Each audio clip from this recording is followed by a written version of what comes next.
Hey, what's going on, guys? Welcome back to the channel. In this episode of Rebuilding the Toyota Matrix, we're going to be focusing on the brakes, front and rear. So let's go ahead and get to it.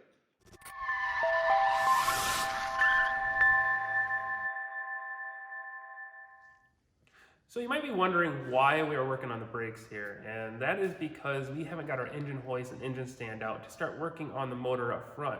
So we're going to take this time to actually work on the brakes. It's going to be something we need to do anyways to be able to push the car back and forth, get the engine stand and engine hoist in and around the Matrix. So we're going to be starting on the rear brakes here today. The rear brakes, they are pretty nice overall.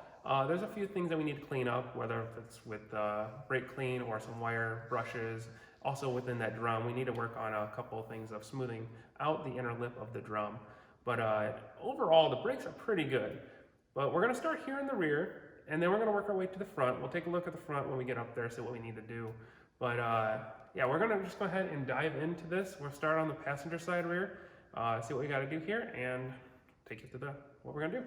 First thing we do when we clean and adjust drum brakes, especially rear drum brakes that haven't been touched for almost a year, is I take a nice stiff wire brush and I go across the hub, and that just makes sure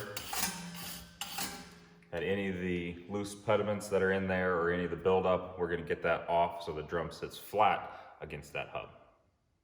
So once it's clear and I've done all of this, I'm then gonna take our trusty brake clean, spray the shoes, the internal springs, as well as the hub to get any of that extra loose impediments we have in there out.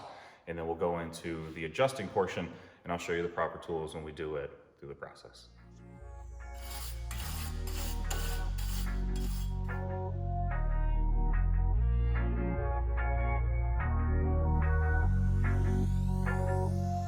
So we've got the shoes in the front and the hub itself on the vehicle clean. We're gonna clean up the drum. This one's been sitting here for a year. We're gonna take that same wire brush, just sweep off a lot of this excess rust that's on there, and make sure it's clean to go back on.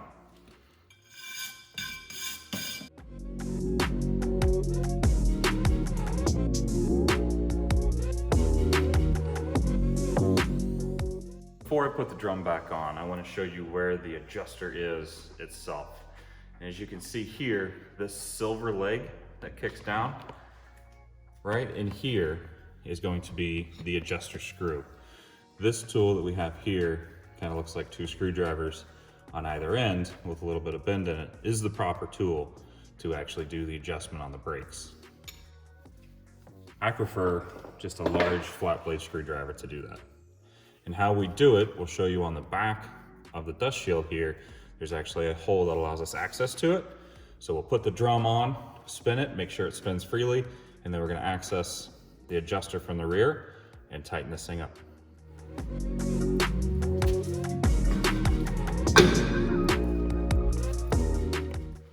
Got the drum on. I threw a couple spacers and a couple of lug nuts on there to make sure this doesn't move while we're adjusting it. And as you can see, spins freely, doesn't make any noise, which is awesome. So we're gonna go underneath the vehicle and I'll show you where that adjusting hole is.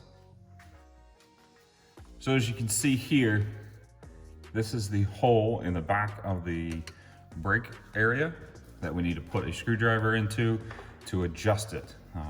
We're gonna show you a quick picture here of what this adjuster looks like from here, and then I'll walk you through quickly how to make the adjustments. All right, in that hole we just showed you is the adjuster. We're gonna put our screwdriver in, angled to the top. It's gonna allow us to get a little leverage. As you hear those clicks, that's the adjuster clicking over on the stop. So we'll do a couple adjustments, then we're gonna grab the rotor, give it a quick spin, and we're gonna do that until we feel a little drag on the drum.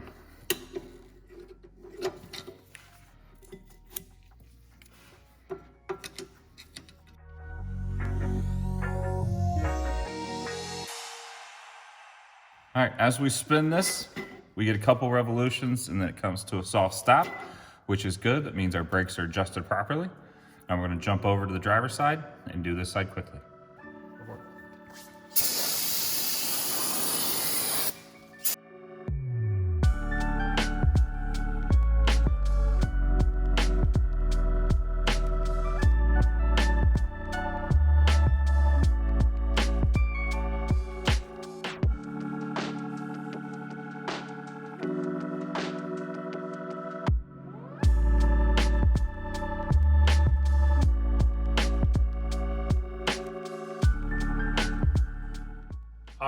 you just seen Kyle go ahead and do the other side. This is the driver's side here. And these are now all complete. As you can see, they spin just with a little bit of grab. That's exactly what we're looking for. And then now we're gonna go ahead and move on to the passenger side front. So let's hop up there. So now we're up here on the front passenger side of the vehicle, and we're gonna be looking at the brake caliper and brake rotor of this vehicle. So this is actually very new. When looking at the brake pads, they're like pretty much completely there. And as far as the rotor, this is looking really good too. There's no lip or edge on the top or anywhere around the circumference of the rotor. So what we're gonna go ahead and do is just take off the caliper, take off the bracket, take off the brake pads from the shims, and just take a look and see how everything is. And we're gonna go ahead and clean it up at the same time. So we're gonna grease up those shims, we're gonna press in the caliper, make sure it all works, there's no leaking fluid or anything like that, or it being stuck. And then we're just gonna put it back together and make sure everything looks as good as it can. As far as the brake rust on the rotor, we're not gonna worry about that because the first time we push the brakes down, it's gonna clean it up. So not a big deal there. We're just mostly focused on the caliper, bracket, and slides. So let's go ahead and take that off and see what we're looking at. Before Chad takes it off, I want to show you how we checked these pads and the measurements. We've got what's called a go, no-go gauge. Green is good, yellow is beware, you might need to replace them soon, and red is you need to replace them immediately. So we know they're thick, so we start with our 8 mil, and then we see we have some play between the actual rotor and the pad itself. And then we go over to a slightly smaller one. We got a little more room. So we have between 8 and 10 millimeters of pad material left, which is almost brand new on this particular vehicle. So taking our 15 millimeter, we're gonna go ahead and use that to take off the caliper from the bracket. And then we're gonna use our 18 millimeter to remove the bolt holding on the caliper bracket to the assembly. So let's go and take that loose.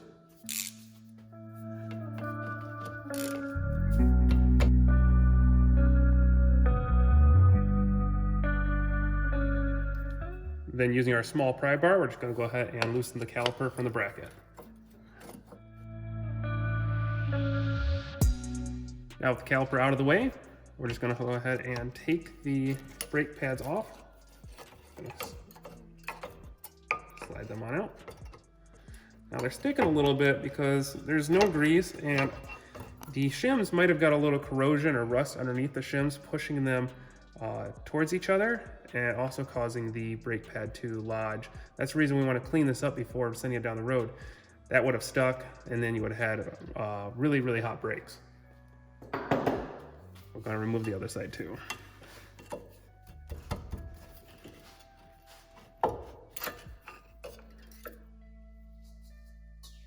Now with the brake pads out of the way, we can go ahead and take the shim loose. Gonna pop it upwards a little bit on each side.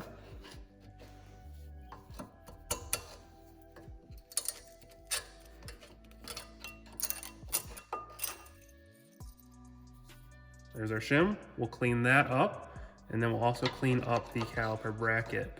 We might take the caliper bracket off to do that. And also the top one here too.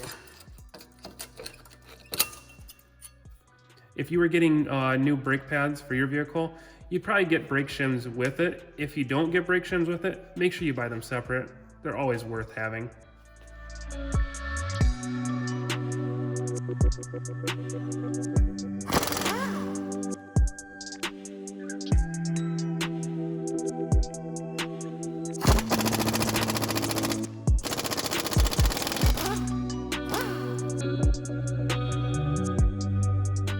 And now we can remove that bracket. So now with the caliper bracket out on the bench or on your workstation, you can go ahead and take your wire brush, clean up right here. This is going to be the main part that you're going to want to clean up. If you really care, you can clean up the whole thing, paint it, make it look real nice. We're not going to go that far.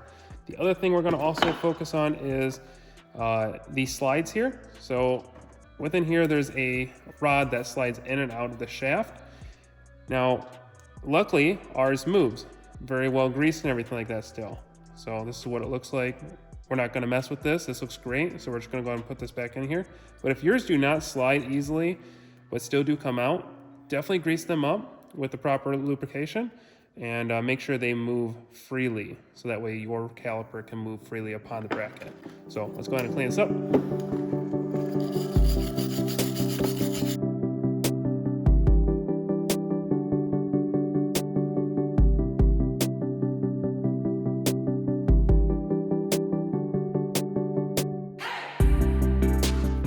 So we got the brake caliper bracket cleaned up.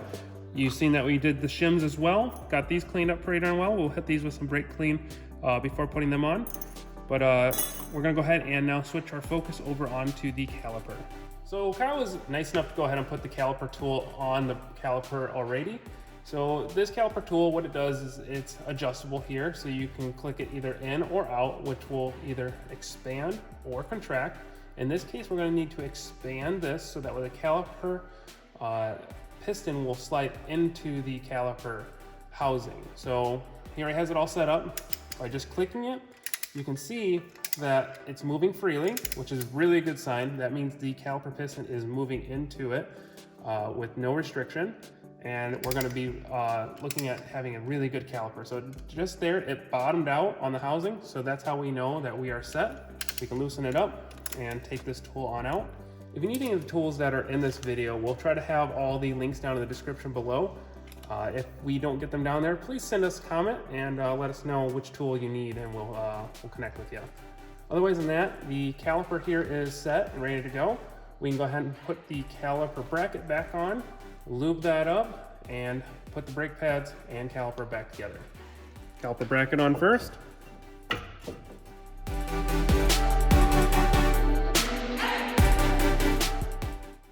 Shims, top and bottom. Hit them with some brake clean.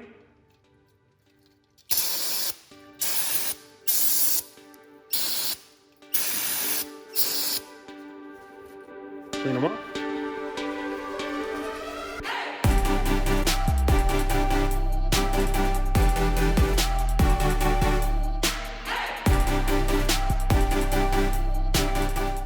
Go ahead and put your brake pads back in.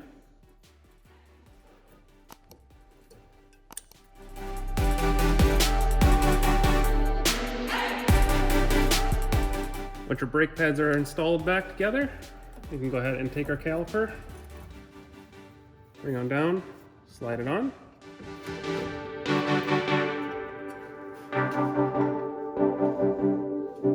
And reinstall our 2 bolts. So once these 2 bolts are installed, that completes the passenger side, and we'll go ahead and move on to the driver's side and complete that to finish the brakes on this Toyota Matrix.